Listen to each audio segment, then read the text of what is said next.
ce tutoriel, je vais vous parler des objets dynamiques. La différence entre une image pixelisée et une image convertie en objet dynamique.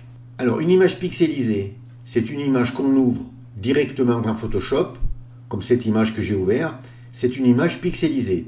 Si je travaille dessus, je travaillerai directement sur les pixels et je pourrais les détériorer. Si je travaille sur une image convertie en objet dynamique, je travaillerai sur l'image et non pas sur les pixels, parce que j'aurais bloqué les pixels. Donc je vous expliquerai tout ça pendant le tutoriel. Alors qu'est-ce qu'un objet dynamique? Alors les objets dynamiques sont les calques qui contiennent les données d'une image pixelisée ou vectorielle. Elles gardent le contenu source des images et toutes leurs caractéristiques d'origine. On peut les modifier de façon non destructive. Une image convertie en objet dynamique va nous permettre d'effectuer des transformations non destructrices. On peut la mettre à l'échelle, on peut l'incliner, la déformer, la faire pivoter, on peut aussi changer la perspective, sans perdre les données ou la qualité d'origine de l'image. On peut y appliquer aussi un masque de fusion. Par contre, il y a certains outils qu'on ne peut pas utiliser. On ne peut pas y appliquer d'opérations qui modifient les pixels. Par exemple, l'outil pinceau, la gomme, le tampon correcteur et d'autres outils. On ne peut pas les utiliser directement sur le calque dynamique. Si on veut y travailler dessus, il faudra les convertir en un calque normal, c'est-à-dire le pixeliser. Et à partir de là, on travaillera sur les pixels. Mais nous, ce qu'on veut, c'est travailler sur une image convertie en objet dynamique. On veut travailler sur l'image et pas sur les pixels. Donc, je vais vous expliquer tout ça. Alors, je vais essayer de vous en dire un maximum dans un minimum de temps, mais ça sera relativement assez long. Alors, éventuellement, je couperai mon tutoriel en deux, et à la fin de la première partie, je mettrai le lien pour la seconde partie. Vous n'aurez qu'à cliquer dessus et ça vous ouvrira la suite. Alors voilà, donc j'ai ouvert une image là qui est assez nette. Donc, c'est une image pixelisée. Je vais la déverrouiller et la dupliquer 2 fois. J'ai 3 images. La première image, je vais la conserver pixelisée. La seconde image, celle du milieu, je vais la convertir en objet dynamique.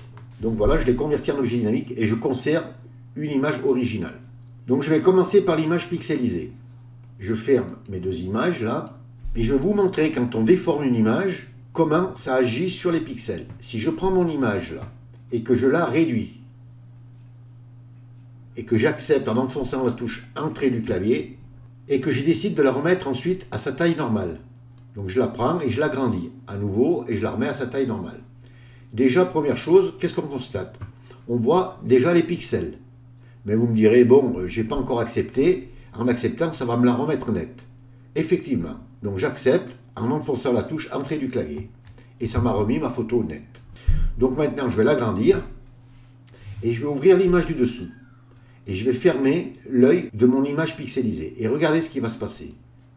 Avant, après, vous constatez le flou. Le flou, il est flagrant. J'ai donc agi sur les pixels. Je recommence. Avant, après. Bien sûr, si je la mets à taille normale, eh bien, on aura l'impression que mon image est nette. Or qu'en réalité, eh bien, j'ai détruit les pixels. C'est pour ça que quand vous enregistrez et que vous imprimez ensuite une image, vous avez toujours cette impression qu'elle n'est pas vraiment nette. Ça vient de ça. Maintenant, je vais vous montrer la même chose, mais avec l'image convertie en objet dynamique. Donc je la prends et je la réduis. J'accepte, touche Entrée du clavier, et je la remets à sa taille normale. Déjà, on constate qu'elle est restée nette l'image. On ne voit pas les pixels. Donc j'accepte en enfonçant la touche Entrée du clavier. Je vais faire la même opération, je vais l'agrandir. Je vais ouvrir une image du dessous et je vais fermer l'œil de l'image convertie en objet dynamique. Avant, après. Il n'y a rien qui bouge. Or que si je réouvre l'image pixelisée en haut, eh bien regardez, donc avant l'image est nette. Si j'ouvre mon image, on voit tout de suite le flou. Donc vous voyez quand même la différence entre l'objet dynamique et l'image pixelisée. Alors comment ça marche? Quand j'ai réduit mon image pixelisée, j'ai compressé les pixels. J'ai accepté et ensuite je l'ai remise à sa taille normale. J'ai donc agrandi les pixels. Et qu'est-ce qui s'est passé? Eh bien, entre les pixels, ça a formé des trous. Et ces trous, Photoshop a essayé de les combler pour reconstruire l'image. mais d'une façon aléatoire. Donc c'est ce qui a occasionné ce flou qu'on aperçoit. Donc les pixels ont été détruits. Tandis que l'image convertie en objet dynamique, quand je l'ai convertie en objet dynamique, j'ai bloqué mon image. C'est comme si j'avais mis autour de chaque pixel un blindage, et tout autour de mon image. Quand j'ai compressé mon image, mes pixels n'ont pas bougé, et quand je l'ai réagrandi, ils n'ont pas bougé non plus, puisqu'ils sont bloqués. C'est ce qui fait que je n'agis pas sur les pixels, je ne les détruis pas. Quand on est sur les objets dynamiques, on travaille de façon non destructive. Sur les images pixelisées, on travaille de manière destructive. Donc c'est une chose qu'il faut bien savoir. Donc je vais fermer mes images. Et je veux conserver que l'image convertie en objet dynamique. Alors quand vous ouvrez une image dans Photoshop, si vous voulez l'ouvrir directement convertie en objet dynamique, vous pouvez, si vous voulez, venir sur Fichier, et vous venez ici, Ouvrir en tant qu'objet dynamique. Si vous cliquez, votre image s'ouvrira avec la petite vignette qui vous indique que c'est un objet dynamique. Si maintenant vous l'ouvrez en tant qu'image pixelisée, et que vous voulez la convertir en objet dynamique, vous pouvez venir sur votre calque, vous faites un clic droit, et vous venez sur Convertir en objet dynamique. Et vous cliquez sur Convertir en objet dynamique, et de la même manière, ça vous mettra la petite vignette. Alors je vais dupliquer mon image 2 fois. Je vais sélectionner mes 3 images, et je vais les réduire. Donc voilà, je vais mettre mes 3 images, je vais les disposer comme ça. Voilà, j'ai dupliqué mes images à partir de la première image source que j'avais convertie en objet dynamique. Donc mes 2 autres images sont converties en objet dynamique. Les 3 images ont le même contenu. Elles ont les mêmes informations et les mêmes caractéristiques. C'est-à-dire que si j'apporte une transformation à une des 3 images, je pourrais la reporter à toutes les autres. Mais pour ça, il faut rentrer à l'intérieur de l'objet dynamique. L'objet dynamique, c'est comme une boîte, et il faut pouvoir y rentrer dedans. Et pour y rentrer, je vais vous donner la clé. On vient à droite sur la palette des calques, et vous choisissez l'une des 3 images. Là, vous pouvez le faire sur n'importe laquelle des 3 images, puisqu'elles ont toutes les 3 le même contenu. Donc je prends celle du bas, vous venez sur la vignette, là, et vous faites un double clic gauche. Voilà, ça vous ouvre l'image source, c'est-à-dire l'image d'origine. On s'aperçoit en haut, sur les onglets, qu'on a maintenant 2 images. Là, c'est mon image avec mes 3 images. Et là, c'est j'ai ouvert la boîte, je suis à l'intérieur de l'objet dynamique. Donc, je retrouve bien mon image avec toutes ses caractéristiques et toutes ses données. Et sa taille réelle. Maintenant, je voudrais y apporter une modification. Donc, je ne veux pas travailler directement sur l'image. Donc, je vais mettre un nouveau calque. Donc, je viens en bas à droite. Et je clique sur le petit carré avec le coin replié pour mettre un nouveau calque. Je prends mon outil pinceau et je vais mettre une couleur. Je vais faire une bulle assez grande et je vais faire une bulle rouge. Dans cette bulle, je voudrais y mettre par exemple un logo. Donc je viens sur Fichier, Importer et Incorporer. Voilà, j'ai importé mon logo et je vais le positionner. Je vais le mettre par exemple comme ça. Là, je vais le réduire un petit peu pour qu'il rentre dans la bulle. Et touche Entrée pour accepter. Maintenant, je voudrais transférer ce travail sur mes 3 images. Alors, j'ai 3 possibilités. Il va falloir enregistrer les modifications qu'on a apportées à notre image. Première solution, vous venez sur Fichier et vous cliquez sur Enregistrer. Vous faites un clic gauche sur Enregistrer. Deuxième solution, avec les raccourcis clavier, CTRL plus S. Troisième solution, vous venez sur l'onglet là et vous cliquez sur la petite croix. Donc si vous venez sur Fichier, Enregistrer ou CTRL S, vous ne fermerez pas l'image. Vous garderez toujours votre boîte ouverte. Donc vous n'aurez qu'à venir sur l'onglet là, cliquer, ça vous ouvrira votre image et vous verrez le travail.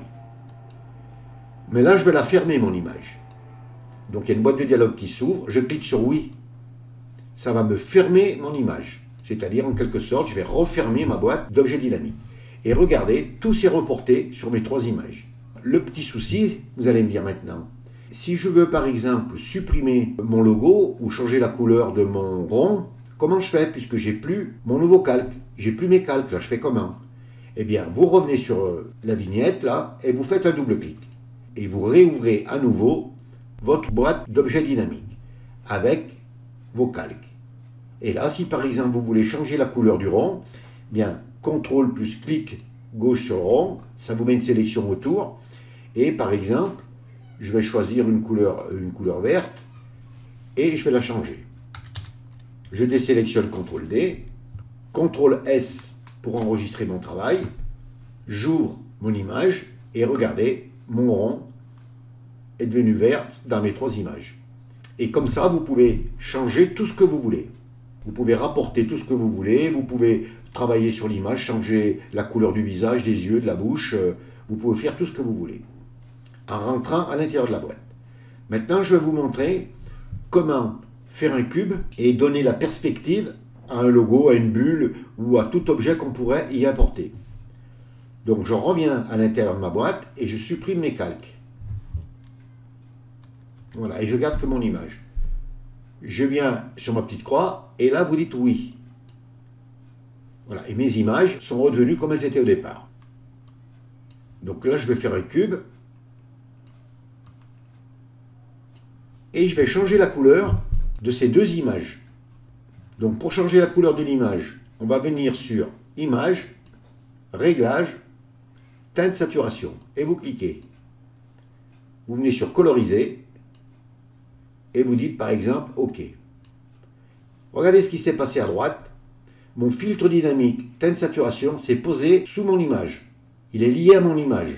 C'est-à-dire que je peux à tout moment, puisque je travaille de manière non destructive, je peux à tout moment supprimer, en faisant un clic droit, supprimer le filtre dynamique. Je peux, si je veux, supprimer la teinte, la remettre. Je peux réouvrir teinte et saturation en faisant un double clic et par exemple changer la couleur. Et le mettre rouge par exemple. Et dire OK. Vous voyez l'avantage de l'objet dynamique. Maintenant je vais faire celle-ci. Je vais faire même opération. Donc image, réglage, teinte saturation, coloriser. Et là je vais changer la couleur. Je vais la mettre violette. Et je dis OK.